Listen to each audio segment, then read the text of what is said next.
নমস্কার, সবাইকে শুভেচ্ছা, ভালোবাসা, অভিনন্দন জানাই। আজকে যে বিষয়টা নিয়ে আপনাদের সাথে আলোচনা করব সেটা হলো আপনার বিয়ের পরও একাধিক বিয়ের যোগ রয়েছে কিনা, বা আপনাদের বিয়ের পরও প্রণয় ঘটিত কোনো সম্পর্ক রয়েছে কিনা, সেই বিষয় নিয়ে আজকে আলোচনা করব। অর্থাৎ হাতের তালুর কনিষ্ঠা আঙুলের নিচে অর্থাৎ বুধ পর্বে বুধের স্থানে যদি যত রেখা থাকবে তার কিন্তু বিয়ের পর ততগুলি পরকীয়া বা ততগুলি বিবাহের যোগ রয়েছে। যদি অস্পষ্ট থেকে থাকে তাহলে কিন্তু ক্ষণিকের তরে পরকীয়া হবে, বা ক্ষণিকের তরে সম্পর্ক তৈরি হবে, আবার বিচ্ছেদ হয়ে যাবে।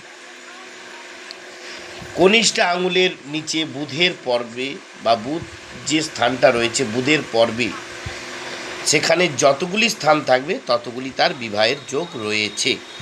ভিডিওটি ভালো লাগলে লাইক, শেয়ার, সাবস্ক্রাইব করতে ভুলবেন না। নমস্কার, সবাই ভালো থাকবেন, সুস্থ থাকবেন।